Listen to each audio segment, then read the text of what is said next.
Hello पिलामाने तो आज आम दशम क्लास द्वितीय अनुच्छेद को आलोचना करवा संस्कृत तो प्रथम अनुच्छेद को आम कौन करते ना प्रथम भिडियो आम आलोचना करी तो प्रथम भिडियो जो अनुच्छेद तो सही कौन कौन थी ना आमर असाध्य साधनम थिला। तो द्वितीय अनुच्छेद आज आम आलोचना करवा।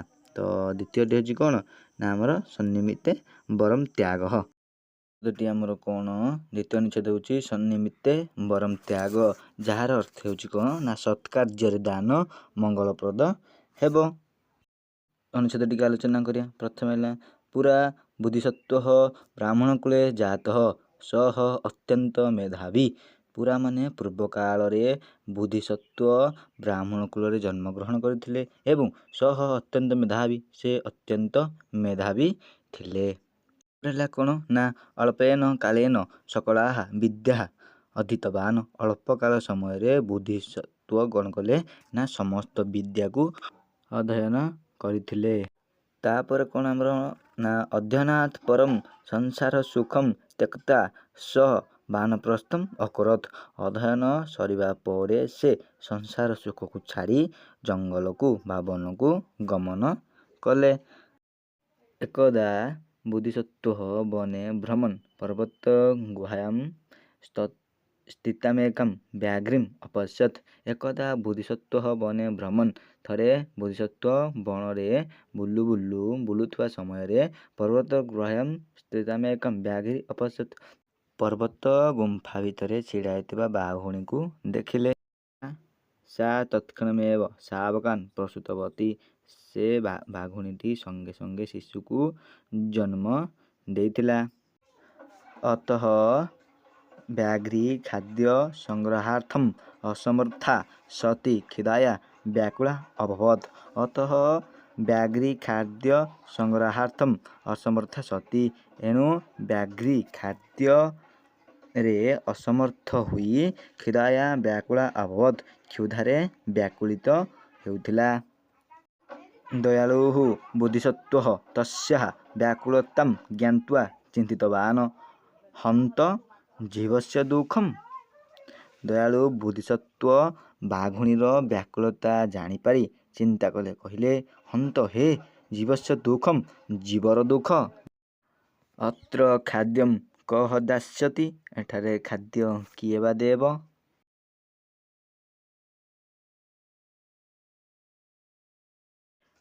खाद्यम बिना व्याघ्री मरिष्यति एव। खाद्य बिना बाघुणीटी मरीजिव। मम इदम अनित्यम शरीरम वृथा भविष्यति। मोर एही शरीरटी बा मोर एही अनित्य शरीरटी वृथा होइजिव। अनित्य माने कौन ना अनित्य माने जहा निश्चित नुहे नित्य अनित्य। तो आमर शरीर केभे नित्य नुहे किंतु आमर आत्मा नित्य।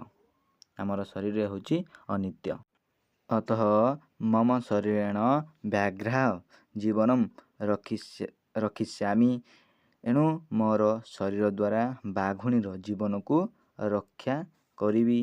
इति निश्चित्य स महात्मा व्याघ्री समीपम गतः। यह स्थिर करी महात्मा बुद्धिसत्व बाघुणी निकट को गले। व्याघ्री अपि तम भुक्त्वा तृप्त जाता। बाघुणी मध्य बुद्धिसत्व को खाई संतुष्ट लाभ कला। एवं भगवान बुध शतवारम परार्थे प्राणम त्यक्तवान। एहीपरि भगवान बुध 100 थर पर पाई प्राण त्याग करथिले। साधुक्तम यथार्थरे कुहा जाइछि धनानि जीवितम चैव परार्थे प्राज्ञ उत्सृजेत्।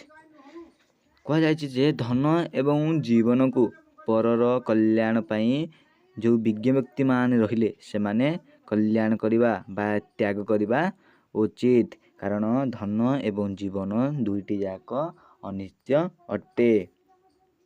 2 नंबर कहला सन्निमित्ते वरम त्यागो विनाशे नियते सती। तेणु आम कौन करिबा सत् कार्य आमर अही अनित्य जीवन एवं धन को कार्य लगाइबा उचित।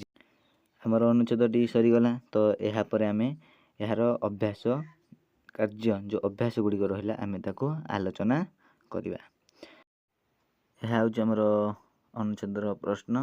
ତ ତୁମେମାନେ ଚାହିଁଲେ ୟାକୁ ସ୍କ୍ରିନଶଟ୍ ମାରି ନେଇପାରିବ କିମ୍ବା ୟାକୁ ପଢ଼ିକି ନୋଟ୍ କରିପାରିବ କିମ୍ବା ମନେ ରଖିପାରିବ।